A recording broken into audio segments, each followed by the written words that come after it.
Welcome to Alan's Astro Aspects. Come on in and visit this video blog to find out what times are going to be good for what and what times to avoid certain things according to the rules of astrology. Let's get started. Hi, and here's your weekly astrological forecast for June the 26th to July the 2nd. For Sunday, June 26th, the early morning is a good time for embracing your own power with a positive aspect to Pluto. Up until about 2 p.m., there's a nice aspect to Mars, which would be great for people wanting to get their exercise in today. Shortly after that, though, there may be some communication problems due to Mercury until about 3 p.m., when the moon goes void of course. The afternoon ends then with this aspect, so it's best to take it easy for the rest of the day. Monday, June the 27th, overnight the moon enters Aries, giving a bit of a boost for Back to Work Monday.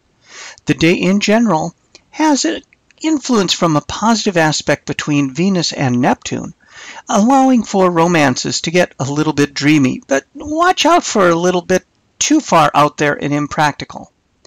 Later in the afternoon, the moon squares the sun, and I would be cautious about asking the boss for any kind of favor.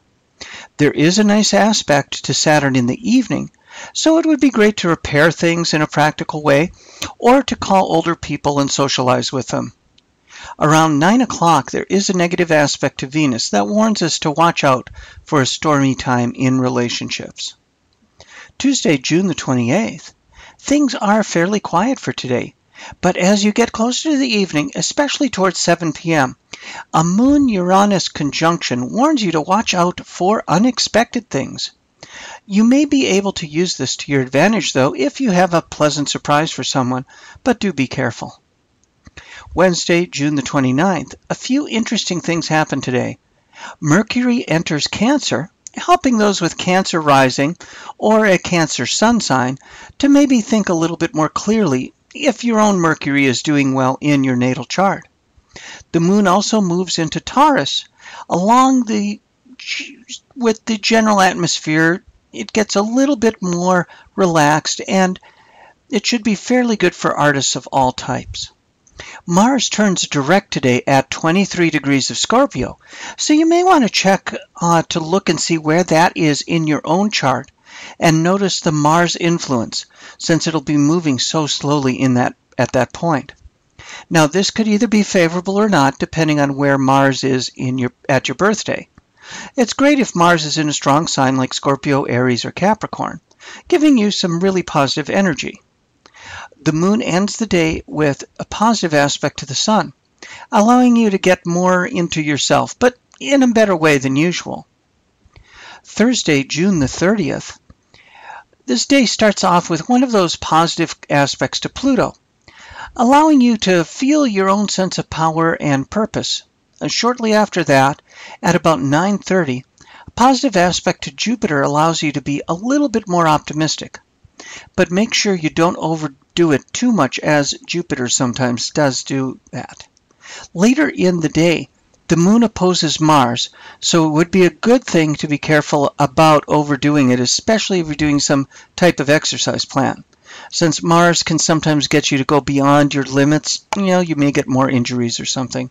Finally, Venus opposes Pluto late in the evening, so watch out for any difficulties or power plays in relationships, and this certainly lasts into tomorrow also.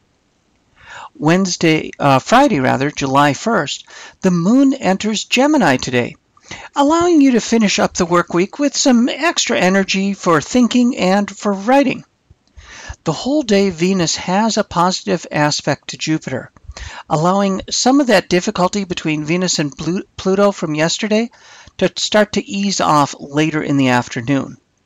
Now, an evening opposition between the moon and Saturn warns you about confrontations with anyone older.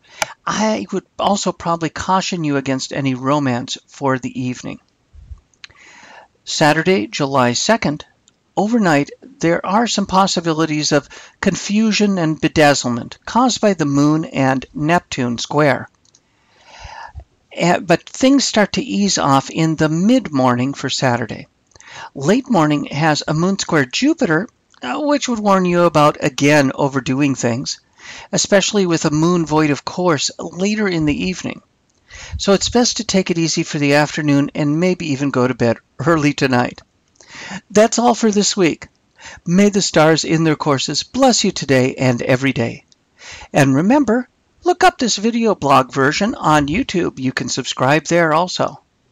Thank you all.